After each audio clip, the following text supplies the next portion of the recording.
Hello, today we caught up with Mr. Fitzpatrick in his home and we're just going to ask a few questions about his military career.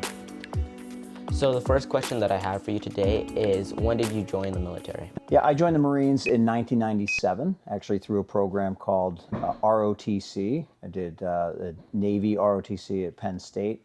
I was 18 years old, and it was in January of 1997 that I signed up for the scholarship. It was a way for them to pay for my college, and I obtained a scholarship through them, and then got commissioned in 2000 and started my career in the Marines in December of 2000. Why did you choose to become a pilot, specifically in the military?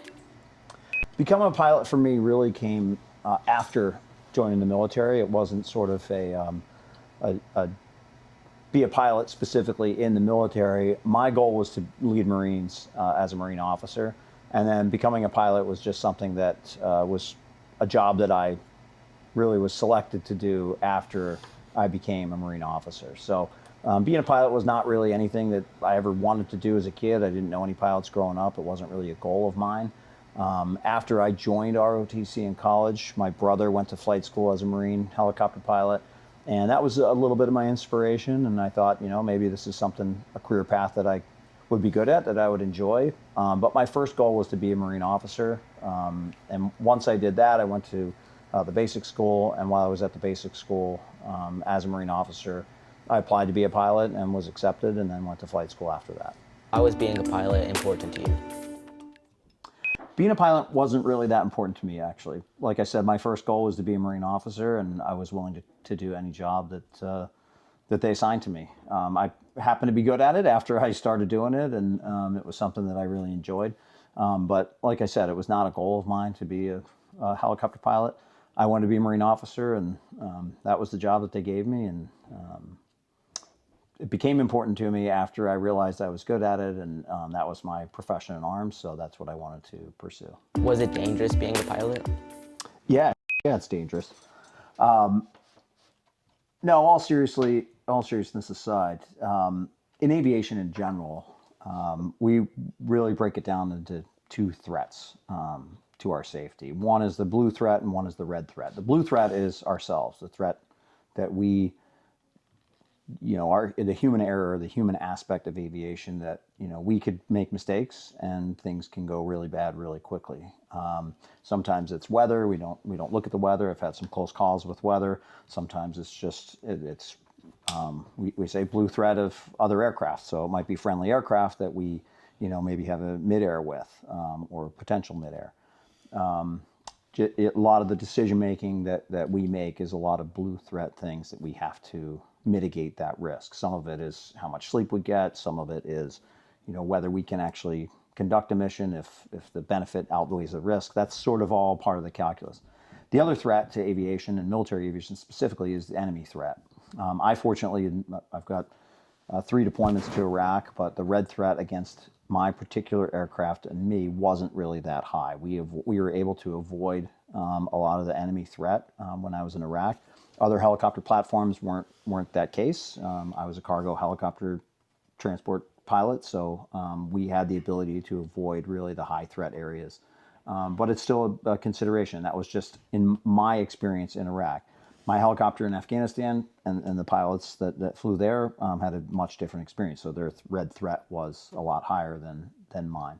But there are ways to mitigate that risk. So we do that by training, by map studies, which I think you saw some of my maps, by really knowing your route, rehearsals, and studying. I mean, we never stopped studying. That was one thing I realized in aviation. You finish one topic or one phase of your training, and then boom, you're right off to the next thing. So you're constantly in the books. To the end of my career, you're constantly being studied. Every year you have an evaluation, both in flight, and then both tests. You're taking quarterly emergency procedure exams. You're doing evaluations on whether you know your emergency procedures and your limits. So you're constantly studying. I have stacks and stacks of note cards. And that's really to help us mitigate the blue threat. So the risk of ourselves and making mistakes in the aircraft. And then running into things that are, unavoidable. So, but having the confidence to be able to make decisions on the fly for things that you don't practice for, but you have the training to fall back on. mitigate that risk. So yeah, it's potential. I mean, there's a lot of potential risk. There's a lot of dangers in aviation in general. Helicopter aviation. I mean, helicopters aren't really designed to fly, but it's just sort of a lot of moving parts, a lot of things that can go wrong. But we mitigate that risk through a lot of training and a lot of study and rehearsals. And other than flying, what else did you do? Yeah, it's a great question. Was in a flying job for 17 of the 20 years of my career. So, but in a flying job, particularly in the Marine Corps, that doesn't mean that you're just flying the entire time. So I had a lot of different jobs throughout my career. I started off in operations. So what that meant was on days that I wasn't flying, I was writing the flight schedule for the next day, and then I worked on future operations. So I worked on a week out, a month out, and then preparing the squadron to be ready to deploy as a unit, so that make sure everybody was trained up. I also had a job as a ground safety officer, so I was responsible for the squadron that I was in to make sure that everyone had all of their ground training and ground safety things. So that ranged everything from OSHA requirements, so making sure everybody was trained in sort of handling hazmat, to motorcycle safety, and then safety, just talking about briefs and things before people would go on holiday breaks and make sure that things were safe for their vacations. And then when I was at the White House, I worked as the director of White House Liaison Office.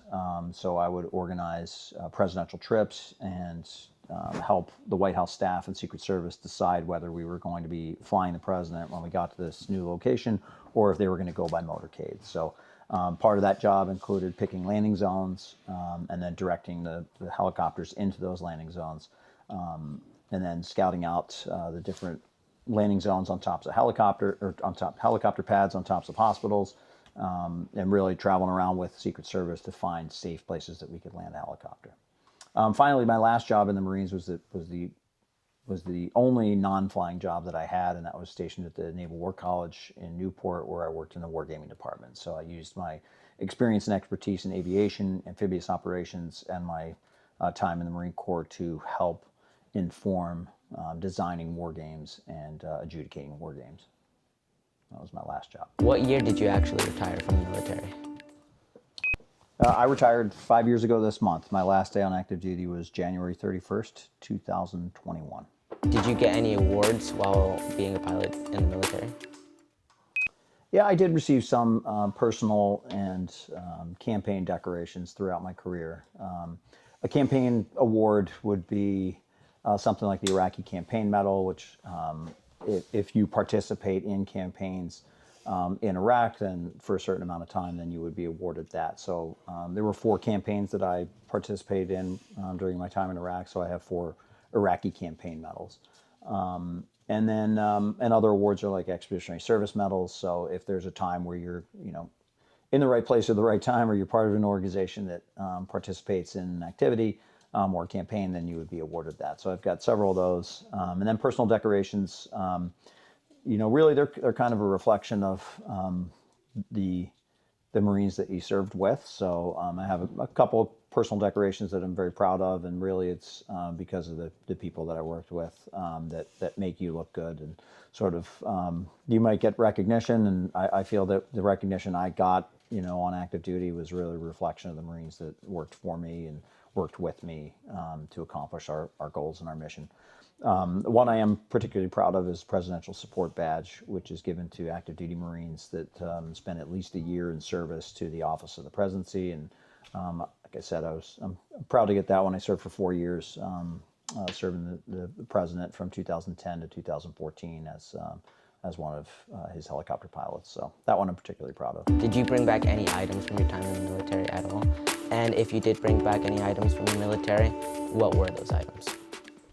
Yeah, over a 20-year career, you tend to hoard a lot of junk, which I think is has meaning to me, but might not have as much meaning to other people. I think the biggest thing that you get are the friendships and the camaraderie and the memories. So those things I have, which all the things that I think you've seen the plaques hanging on the wall. One tradition in marine aviation is that when you leave a squadron, Usually they send you away with a picture with a mat that all of your squadron mates sign and wish you luck and Godspeed as you move on to your next adventure. So those, as you see, kind of around my home office, I hang those up just as reminders of the good men and women that I served with in the Marines. It remind me of the camaraderie and the friendships and the good times that we had, and some of the bad times that we had together that we'll never forget. And I've got a big collection of coins, which I never was really actively collecting coins, but as you see, I mean, there's a couple hanging up there that I'm pretty excited to have. One is from the president, some from the mill aides, and a couple of generals and admirals that I ran into or served with over the years that have given me their personal coins, which are pretty neat. And then just a lot of personal gear that I have that I either acquired because the Marine Corps phased it out and said, all right, you can keep this, or it's things that I purchased, like my holster and my K-bar and some other things. There's a lot of mugs and camaraderie that are just different things that we'll to get together. We'll put an order in that we all have the same type of mug, or we all have the same type of watch, or same type of coin that we all sort of pitch in, and it's something that again will really just keepsakes that can remind us of the good and bad times that we shared together. And those are the most valuable things over the last 20 years that I've acquired. Why did you decide to become a teacher? Yeah, thanks. That's a great question. After I retired, I realized that I got a lot of fulfillment in serving my community, and I think I was looking for a profession that I can continue to serve. And I don't think there's any nobler profession than teaching. It's a way for me also to continue to protect our future, and now instead of through defense, I can do it through education. So I'm proud to be a teacher, and I'm looking forward to many years to come in a great profession.